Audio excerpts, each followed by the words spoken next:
Just सानै व्यक्तिखौ arrest खालामगोन होननायावनो फावसायबाय आरोना बेबायदि अब्ला मा होननांगोन बेबायदिखौ मै नुबा होसोनाय मोसा नुब्ला फासयनाय नङा होमबा एक्स एनडिएफबिफोरा बेबायदि आखु दिन्थिबाय एनडिएफबि आफादावथ' दरमाहाबो गैयामोन किन्तु माखासे एनडिएफबिफोर दङ दरमाहा लाग्रा एनडिएफबिबो दङ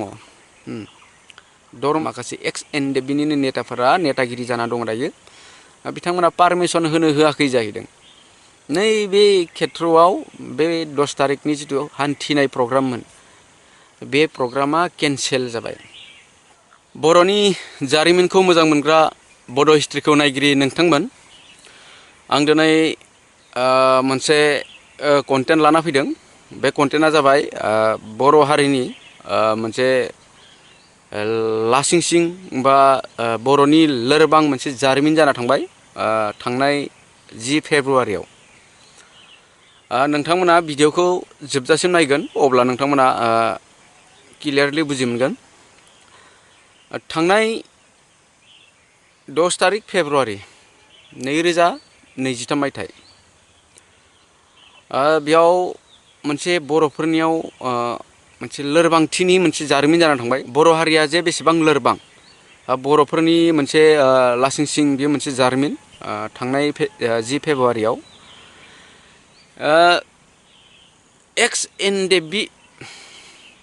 एक्स एनडिएफबिफोरा थांनाय 10 फेब्रुवारियाव मोनसे खामानि लादोंमोन हान्थिनाय बर'लेण्डखौ आथिंजों बेरायजोबनाय मोनसे हान्थिनाय मोनसे प्रग्राम लादोंमोन बेयाव मोनसे गासैबो एक्स एनडिएफबि मोनब्रै फेक्सननिबो एक्स एनडिएफबिफोरा बेयाव खौसे जानानै हान्थिनाय मोनसे प्रग्राम लादोंमोन आरो बे प्रग्रामा फेलें जाबाय साक्सेस जायासै बे जोंनि थाखाय जोबोर लासिंसिंनि बाथ्रा बर'फोरनि मोनसे बियो लोरबांथि मोनसे सिनायथि होनाय जाबाय बर'फ्रा बे प्रग्रामखौ एक्स एनडिएफबिफ्रा बे प्रग्रामखौ साक्सेस खालामनो हायासै नोंथांमोना आं क्लियार खालामना होनि बे हान्थिनाय प्रग्रामखौ एक्स एनडिएफबिफ्रा बेसेबांबा दिन आगोलनिफ्रायनो मोनसे जथुमा लाबो सावराय जों बेबायदि मोनसे मेल हाबाफारि लानांसिगोन होननानै एक्स एनडिएफबिफ्रा सावरायबोबाय थादों आरो दिन तारिख लाबाय 10 फेब्रुवारि 10 फेब्रुवारियाव थांनाय 10 फेब्रुवारियाव बेरायनायनि मोनसे हाबाफारिखौ बिथांमोना फिक्स खालामबाय किन्तु जेब्ला 10 फेब्रुवारिया सफैयो अब्ला एक्स एनडिएफबिफोरनि जिथु थांखिमोन बा खामानि प्रग्राम बियो केन्सेल जाफैबाय फैयै माबायदि केन्सेल जाहैखो पारमिसन मोनासै जाहैदों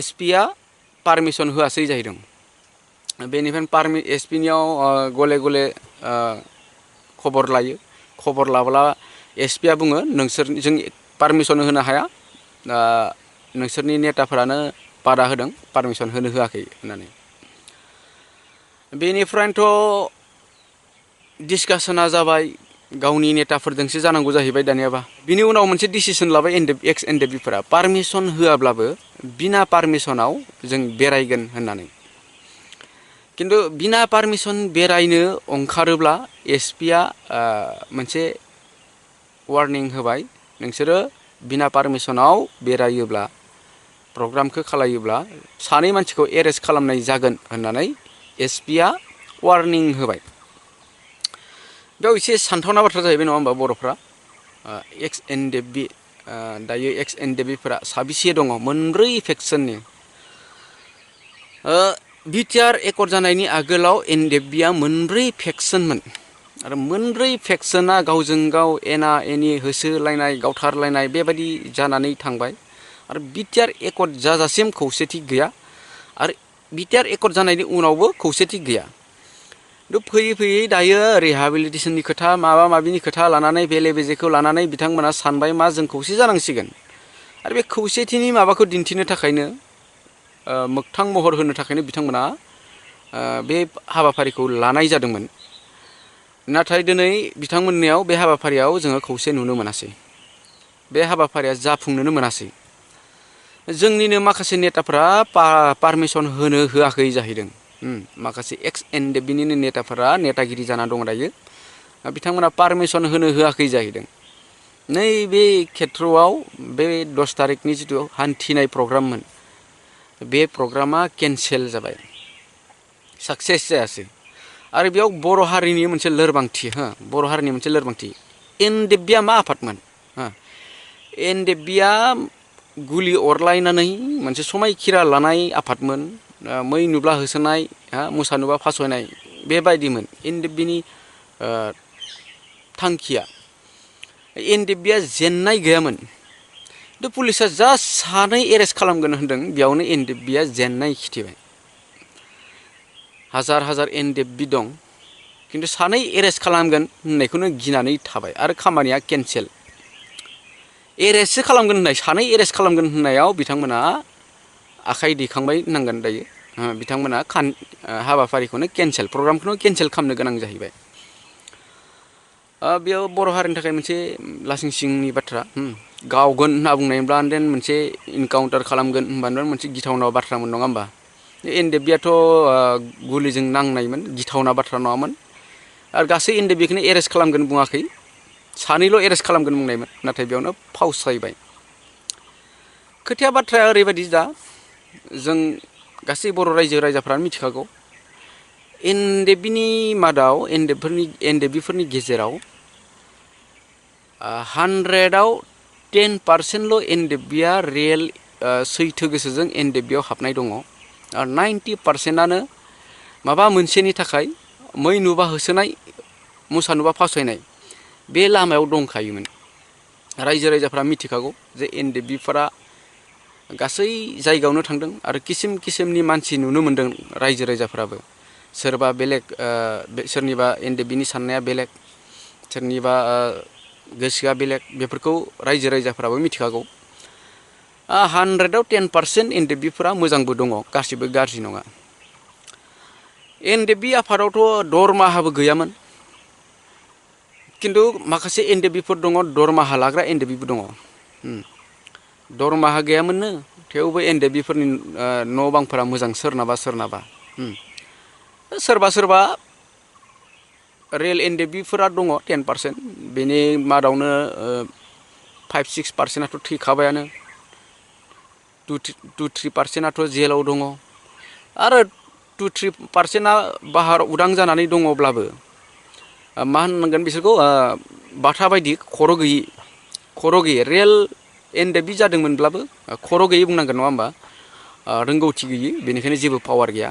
बिथांमोना आथिं आखाइ बायनाय बुंब्लाबो जाबाय, बा सिनस्रि बायनाय होनना बुंब्लाबो जाबाय, बा खर' गैयि होनना बुंब्लाबो जाबाय। जेरै इएमआ फेरेंगा बाथाखौ बुंदों, थिग बेबायदि सानना लाबाबो जाबाय। दरमाहा गैयाब्लाबो माखासे एनडिएफबिफोरना न' बां जादों, थाखा फैसा जादों, सम्पति जादों। दरमाहा लाग्रा एनडिएफबिबो दङ, नङा होमबा? नेताफोरजों सावरायलायनांगौ जाहैबाय बाथ्राया। बेयाव मोनसे पइन्ट ओंखारबाय, वार्निं बाथ्रा, आरो बेखौ मानिनो गोनां जाहैबाय। अब्ला बेयाव माबा मोनसे समझौता बा बुजिलायनाया जाबाय, नङा होमबा? महात्मा गान्धीजों माबा मोनसे जाबाय। एक्स एनडिएफबिफोरनि गेजेरावनो सोरबा सासे सानैया बे महात्मा गान्धीजों डिसकासन खालामनानै बे प्रग्रामखौ केन्सेल खालामबाय। आरो बे प्रग्राम केन्सेल जानायाव बर' हारियाबो मोनसे लासिंसिंनि बाथ्रा जादों। मोनसे एनडिएफबि आफाद, 10 फेब्रुवारियाव बेलटिफ्रा एकर्ड दे मानिदों मालाय, एकर्ड दे मानिदों, खिन्थु एनडिएफबिफोरना मा जाहैखो, हान्थिनाय प्रग्रामानो केन्सेल। जास्ट सानै बेक्तिखौ एरेस्ट खालामगोन होननायावनो फावसायबाय आरोना, बेबायदि। अब्ला मा होननांगोन बेबायदिखौ, मै नुबा होसोनाय, मोसा नुब्ला फासयनाय, नङा होमबा? एक्स एनडिएफबिफोरा बेबायदि आखु दिन्थिबाय। बिथांमोना गिनो नाङामोन, बिथांमोनाथ' गुलिदों नांग्रामोन, नङा होमबा? दिनै बर'फ्रा अनेक सिस्टेमनि नांदों। बर'फ्रा रेल होबथानो थांनायाव, राजा लामा होबथानो थांनायाव जाया लोङा थाहैदों, हांगार स्ट्राइक खालामलायदों, नङा होमबा? गावनि समायना महरखौनो दागि खालामनानै दिन्थिनो हादों। जास्ट एरेस्ट खालामगोन होननायावनो एक्स एनडिएफबिफोरा फावसायबाय आरोना। बे जोबोद लासिंसिं जाहैबाय। बे मोनसे बर' हारिनि मोनसे लोरबांनि मोनसे गिदिर जारिमिन जानानै थांबाय थांनाय 10 फेब्रुवारियाव बेबायदि जानानै थांबाय बे बर'नि थाखाय जोबोद दुखुनांथावना नाथाय बे हाबाया जुदि साक्सेस जायोमोनब्ला सोमोनांगौमोन गुबुन हारिफोराबो बर'नि जिथु एक्स एनडेबि आफाद बेखौ मोनसे सोमोनांगौमोन आरो खौसेथिखौ दिन्थिनाय जागौमोन बिटिआर एकर्ड जाजासिम खौसेथि गैया बिटिआर एकर्ड जानायनि उनाव दासिमबो रायजो राजाफोरा नुवाखै जायफ्रा एक्स एनडेबिफोर जाना दङ बिथांमोना खौसेनि लामायाव फैनो थाखाय प्रग्राम लालायबाय थायो सावरायलायबाय थायो किन्तु रायजो राजानो दिन्थिनो हायाखै किन्तु थांनाय 10 फेब्रुवारियाव जिथु हाबाफारि लानाय बे साक्सेस जायोमोनब्ला बे बर'नि मोनसे खौसेथिनि महर दिन्थिगौमोन आरो दिनै साबेसे एक्स एनडेबिया एनडेबिनि थाखाय दासिमबो सिन्था खालामनाय दं सिरि जाजोब्बाय नङा होमबा नै दिनै माखासे एनडेबिफ्रा केस तारिखाव खारनांबाय थादों नै जों मैया दाखालिसो नुलायबाय ससियेल मिडियायाव नागालेण्डआव थांनांगौनो केसनि थाखाय कर्टआव मबाइलखौनो फाननानै ओंखारबोदों जाहैबाय नै बेबायदि आरोना बर' एनडेबिफोरनि जारिमिना दायो माखासे जेलाव दङ बे मोनसे टीममोन बेखौ दिनै हारसिंसो पार्सनेल समयसाखौ सल्भ खालामनो गोनां जादों एक्स एनडेबिफ्रा प्रब्लेमखौ सल्भ खालामनो गोनां जादों किन्तु टीमनि प्रब्लेम बेफोरो टीमा खालामनांगौमोन आरो एक्स एनडेबि आफादा जुदि डिसबेन्ड जाबायब्लाबो एक्स एनडेबिया जुदि वेलफेयार ससाइटि दाना दोङोब्ला बे वेलफेयार ससाइटिनि गेजेरावनो माबा मोनसे डिसकासन जानांगौमोन किन्तु दिनै बिथांमोना खौसेथिनि महर दिन्थिनो हायाखै बे गावसोरनो गावसोर एक्स एनडेबिफोरा दुखु मोनलायनो गोनां जादों खस्थ' मोनलायबाय थादों दायो सोरहाबा केस फैयो केसाव थांनाङो गावनो खरसा दिहुननानै थांनो गोनां जादों माखासे जेलाव थानानै दुखु सैनांबाय थादों नङा होमबा बेफोरखौ एक्स एनडेबियानो सल्भ खालामनांगोन एक्स एनडेबि जिथु वेलफेयार ससाइटि दङ बेनो सल्भ खालामनांगोन दिनै जेलाव थानायफोरखौबो बिथांमोनानो बरननांगोन सरकारखौ मा आसा सरकाराथ' सोनासो दोनदों अब्ला सरकारखौथ' आसा खालामनाङा नङा होमबा दिनै बिथांमोना बर'फ्रा गुलिजों थैनो होननानै ओंखारनाय मानसि बर' एक्स एनडेबिफ्रा गुलिजोंनो थैनो ओंखारनाय नांनाय मानसि अब्ला बिथांमोना दिनै हांगार स्ट्राइक खालायनो हायो दिनै बिथांमोना गुवाहाटि हाइकर्टखौ बेंख'नानै दोनहैनो हायो पारमिसन मोनदामोन नाथाय दिनै बिथांमोना बहा दङ मै नुब्ला होसोनायाव नङा होमबा माबा मोनसे मोनगोनदां बेखौनो नेनानै दोङो सिरि गासैबो माबा मोनसे बुंना लायोब्लानो माबा मोनसे खामानियाव ओंखारोब्लानो मोननाय नङा बेखौ साननानै दङ माखासे एनडेबिफोरा जायफ्रा दरमाहा लाग्रा एनडेबि बिथांमोना बेबादि लामायाव दङ बेनिखायनो एक्स एनडेबिफोरा दासिमबो खौसे जानानै बर'फोरनो दिन्थिनो हायाखै बर' रायजो राजाफोरनो आरो गावसोर दासिमबो मोनसे मोजां सोनारना थानो हानायनि मोनसे मोजां एक्स एनडेबिफोरनि खामानि मावनो हायाखै बियो दासिमबो नुजागासिनो दङ बे जाबाय बर' हारिनि थाखाय जोबोर लासिंसिंनि खोथा जियानो जा नोंथांमोना बुजिबाय जानांगौ थांनाय 10 फेब्रुवारियाव एक्स एनडेबिनि जिथु प्रग्राम बियो केनसेल जादों बेयाव साननो थाङोब्ला बर'फोरनि जोबोर लासिंसिंनि बाथ्रा बियो बर'फोरनि लोरबांनि महर दिन्थिनाय जादों बे जोंनि थाखाय जोबोर लासिंसिं जाबाय जियानो जा एक्स एनडेबिफोरा खौसे जायाब्ला एक्स एनडेबिनि समयसाया मालाबाबो सल्भ जानाय नङा नोंथांमोना चेनेलखौ लाइक कमेन्ट शेयार खालायनो दाबाव आरो चेनेलखौ साबस्क्राइब खालायाखैबा खालायगोन बेसेयानोसै